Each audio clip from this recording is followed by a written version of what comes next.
paghiwalayin nga yung egg yolk, pati nga yung white egg sa itlog kapag gumagawa siya ng leche plan dahil sa sobrang nag-trending na gamit na to sa TikTok. Ayun no, grabe, sobrang galing na ito kasi magkakrak ka lang ng itlog dun sa pinakatuktok na ito, tapos kusa na mag-i-slide yung itlog, tapos kusa na rin maghihiwalay yung egg yolk pati yung white egg. Grabe, mas mababadali yung paggawa ni mama dito ng leche plan. Totoo kaya to? Ayan. Wow! Grabe, ang galing naman nun, makakapudi. Yun lang pala dapat na gamitin natin kapag gagawa tayo ng mga leche plan o kaya paghihiwalay natin yung yolk ng itlog doon sa pinakaputi ng itlog. Kasi talagang bubuksan mo lang yung itlog, tapos kusa na sila maghihiwalay na parang fountain. So sakto nga si mama ngayon ay gumagawa ng leche plan para sa restaurant namin, at kanina pa nga siya nagaganito. Talagang nahihirapan nga si mama na paghiwalayin nga yung egg yolk doon sa puti, kasi di ba pag gagawa tayo ng leche plan, ang kailangan lang natin doon yung egg yolk. Yan si mama, meron siya dito.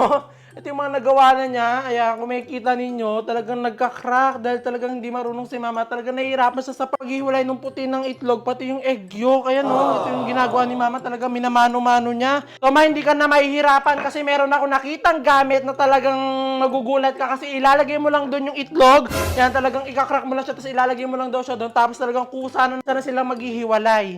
Okay, wait lang, orderin muna natin. Tara na! Tao po. Ano po yun? Order niyo, sir. Order? May order ba ako? Ayaw nga pala. Ito na pala yung sa itlog. Sige po kuya, salamat. Tabera ko na ito. Bye! Ba! Nandito na po yung gamit na bili ko na. So titignan talaga natin kung totoo yung panood ko sa TikTok na talagang mas mapapadali yung paghiwalay ng egg yolk pati ng puting itlog. So let's go. Buksan natin siya. Ayan! Ito nga! OMG! Ito na! Ayan! Yan, meron siyang instruction, kaso di rin namin malalaman yung instruction niya kasi iba ang lingwahe. May kasama siyang ganito. Yan. So tara, i-set up na natin to para masubukan na natin. Paano ba ito i-set up?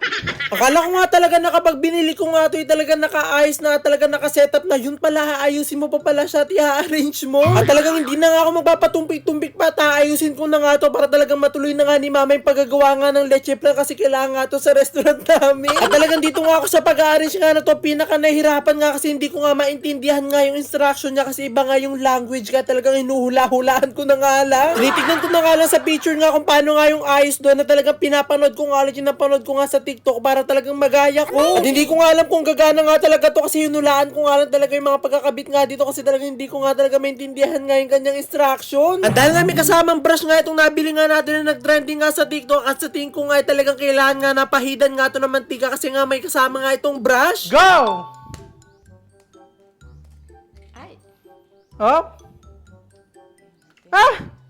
Ala! At yun na nga nangyari, pagka-crack nga ni mama ng itlog, talagang nagulat ako kasi talagang hindi umislide nga yung egg yolk, at talagang lumusot nga siya sa butas nga sa gilid. At sa tingin ko ngayon napadami nga ako ng mantika, kaya talagang dumulas nga ng ganito, kaya talagang pinunasan ko ulit at tinulit nga namin yun, kaso ganun pa nga rin. At talagang pinanood ko nga ulit yung nasa video, at nalaman ko nga na mali pala ako ng pagkakalagay nga ng takip nga dito sa gilid, kaya talagang inayos ko. So ito na nga, dahil naayos ko na nga itong ating gamit na nakita nga natin sa TikTok na madali nga doon makakapaghiwalay ng puti at ng yolk. So let's go, tatry na natin siya ulit. Tingnan na natin kung gagana na.